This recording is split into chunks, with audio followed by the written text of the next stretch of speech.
We'll continue to cover Section 102 of the FMF book, Operation Desert Storm. When the Iraqi army invaded Kuwait in August of 1990, the U.S. responded by deploying a major joint force, including Marines. The U.S. Army Navy provided sea control and maritime superiority. Between August of 1990 and January 1991, 240 ships moved 18.3 million pounds of equipment and supplies, as 24 infantry battalions, 40 squadrons, and more than 92,000 Marines deployed to the region. The land attack began on 24 February when the 1st and 2nd Marine Divisions breached the Iraqi defense lines and stormed into occupied Kuwait. Operation Enduring Freedom. Following the September 11th of 2001 terrorist attacks on the World Trade Center and the Pentagon, the Navy and the Marine Corps stood ready to defend the nation. On November 25th, 2001, Marines and sailors of the 15th and 26th MEU conducted amphibious assaults over 400 miles into the landlocked country of Afghanistan, and were among the first U.S. forces on the ground. The 26th MEU seized the Kandahar airport, while the 15th MEU established Camp Rhino, America's first forward operating base. These assaults set new standards for the Marine Corps and amphibious doctrine. Operation Strike of the Sword. Operation Khanjar was an American-led military offensive against the Taliban in Helmand Province in southern Afghanistan. Approximately 4,000 Marines from the 2nd Marine Expeditionary Brigade, along with 650 Afghan Army soldiers, took part in the offensive. This operation was the largest Marine offensive since the Battle of Fallujah in 2004. The operation was also the biggest offensive airlift by the Marines since the Vietnam War.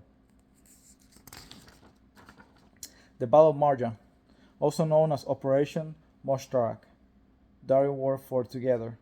In February 2010, Operation Moshtarak reclaimed Marja, a strategic agricultural hub and narco-terrorist safe haven in the Helmand province.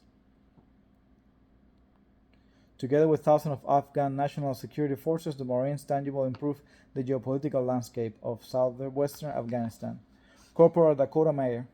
Corporal Mayer maintained security at a patrol rally point, while other members of his team moved on foot into a village in Kunar province, Afghanistan. On 8 September 2009, more than 50 enemy fighters ambushed the patrol, firing rocket-propelled grenades, mortar, and machine guns from houses and fortified positions.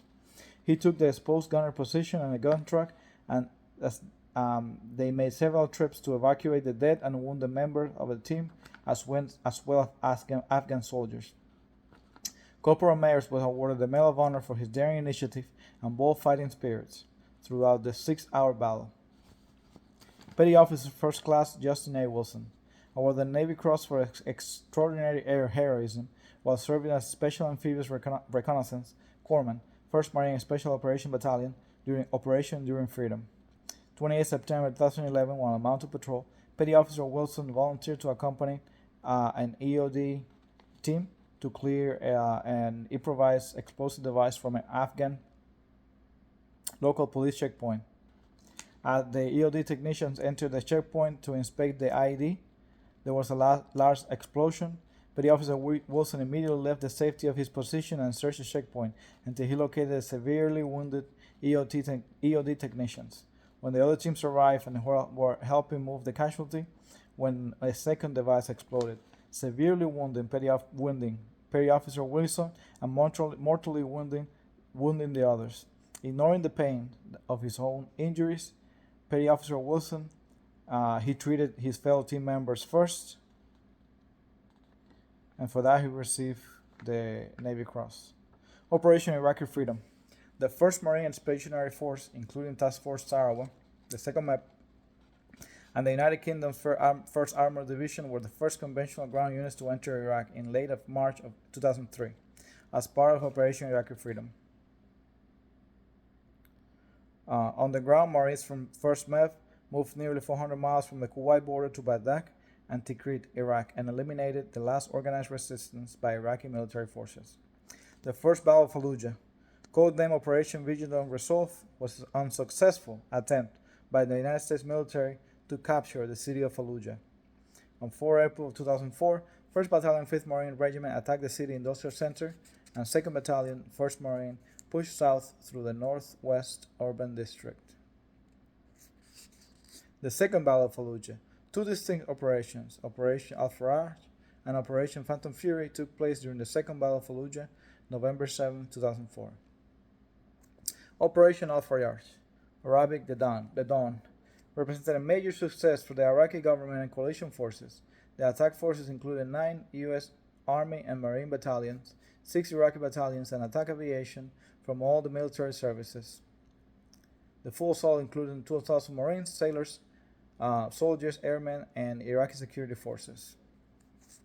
Operation Phantom Fury was a joint U.S.-Iraqi-British offensive led by the U.S. Marine Corps against the Iraqi insurgency stronghold in the city of Fallujah. The carefully designed and skillfully executed attack took place November 7, 2004, and employed regimental combat teams into the city. The Marines were supported by Army mechanized infantry and cavalry units. The inter-service and fully coordinated air-ground approach gradually overwhelmed the insurgents trapped in the city. Marine Corps Lioness Program. Female Marines and sailors played a vital combat role when cultural differences presented new challenges in the Middle East. Since Muslims' tradition does not allow men to touch women who are not related to them, insurgents began to use women to smuggle contraband and act as suicide bombers. The Lioness Program attached female Marines and sailors to combat units to search Iraqi women and children, denying the ability to smuggle money, weapons, and other contraband.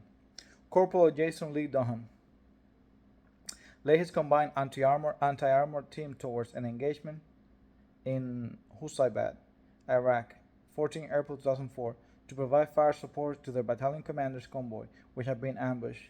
While wrestling an insurgent to the ground, he saw a grenade being released. Aware of the imminent danger and without hesitation, he covered the grenade with his helmet and body, bearing the brunt of the explosion and saving the life of at least 2 Marines. He was posthumously awarded the Medal of Honor, and the U.S. Navy destroyer DDG-109 bears his name. Hospital apprentice Luis A. Fonseca. For his actions in Iraq, Luis Fonseca became the first Navy corpsman since the Vietnam War to be awarded the Navy Cross. March 23, 2003, during the assault and seizure of Saddam Canal Bridge, an amphibious assault vehicle was struck by a rocket-propelled grenade, inflicting 5 casualties. Without concern for his own safety, Fonseca braved a small armed fire, machine gun, and rocket-propelled grenades to to evacuate the wounded Marines from the burning amphibious assault vehicle and tend to their wounds. He directed movement of the 4 casualties from the damaged vehicle and exposed himself to enemy fire to treat Marine wounded along the perimeter. He accompanied his casualties to the city to the battalion aid station.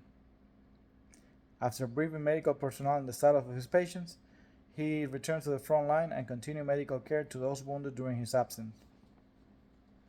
Operation Inherent Resolve.